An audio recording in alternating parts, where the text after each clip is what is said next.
Hi guys, welcome to my YouTube channel because I care. So today I'll be discussing you about bagging. So what comes to your mind when you hear the word bagging? Mafia? Scam? Bagging should be banned? Top richest baggers in India? Oh, beggars are doing it by their choice because they don't want to work. But sadly, bagging is more than that if we see it in the holistic view, as the contributory factors of bagging are unemployment, disability, poverty, migration of people from one place to another, and the death of their parents. As per 2011 census, 4,13,000 beggars are residing in India, out of which 2,21,000 are male and others are female. As per the UN report in 2015, Indian poverty has reduced from 55% to 28%. That means that 271 million people are out of poverty now, but still we have 365 million people in poverty. With such a large number of people in poverty, if we say that we should ban the beggary, so in that scenario, do we have our social structure ready to pull these beggars out of beggary? Do we have employment? No. Do we have rehabilitation centers? No. Do we have skill development centers now? No. With such a weak social structure, can the ban on beggary be the solution to this problem? In my opinion, the answer is no. But if beggary will be continued, there are other things which are happening parallelly. The mafia business is there. The mafias are taking advantage of the beggary. Children are kidnapped and are amputated so that the mafias can get more benefit out of this business. So what's the solution to this problem? The only solution to the problem is that we should give the things to the beggars in such a way so that they cannot utilize these things in their business.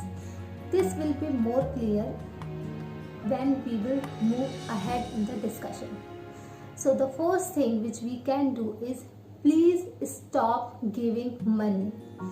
I request you to please do not give them money, because the money which we are giving to these beggars, these money they can use in their addiction, in fulfilling their addiction. They can bring drugs, or this money can be used by the mafias also.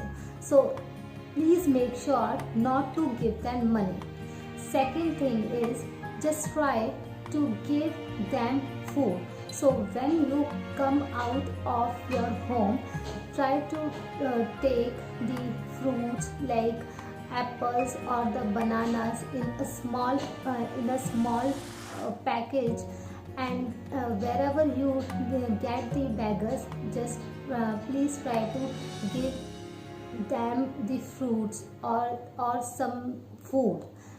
Make sure that this food should not be in the packaged form, so that they cannot resell this packaged food, because there are instances where we have found that these people take the packaged rice or the pulses and then resell it to the shopkeeper at the smaller rates. So this thing can be avoided if you let's take an example. If you are giving a packet of Lays or the chips, just first tear the packaging and then please offer it to the beggars.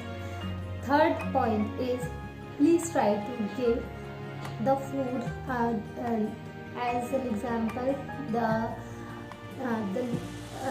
rice or the pulses. If you want to give them, please give them in the small quantity, not in the quantity of 5 kgs or 7 kgs, because again these can be resold in this loose form to the shopkeepers. Again, this can be the business for them. So as to avoid it, please try to give them in small quantity if you want to give pulses or rice to them.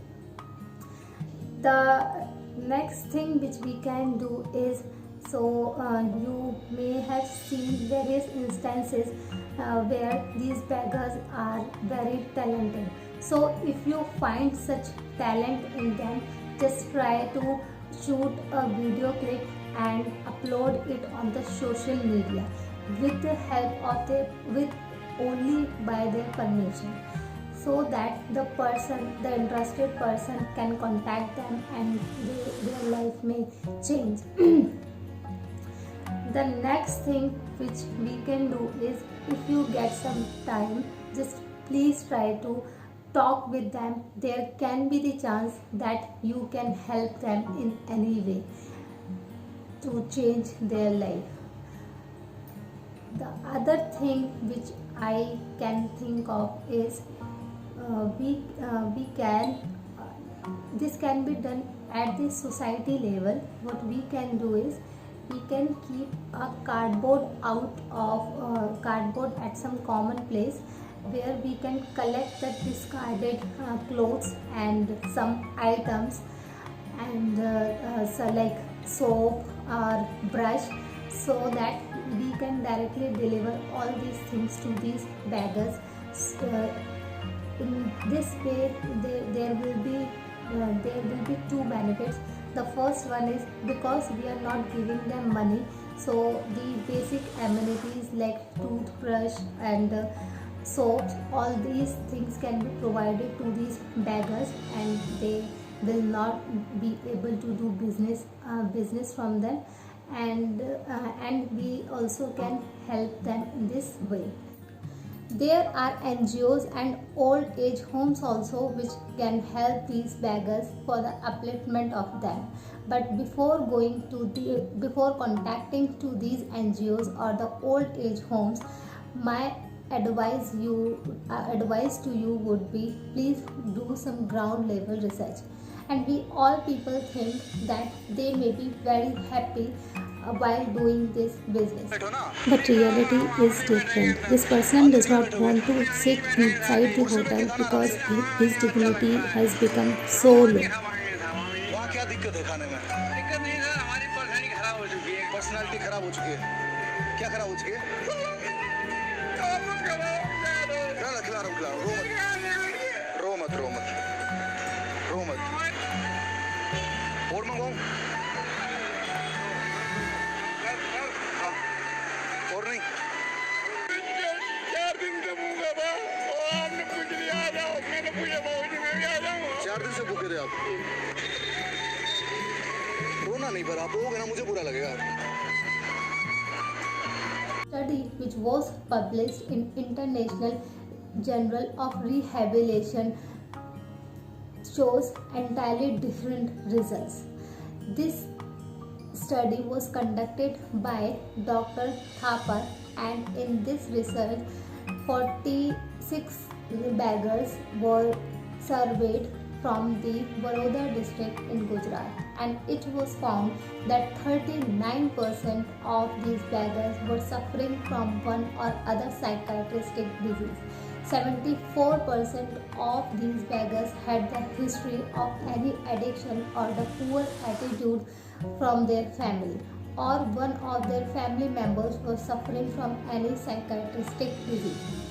68% were admitted to shame and losing self-esteem. 25% were found guilty, and 4% of these people had the suicidal tendencies. So these people are not happy. So please show respect to these people.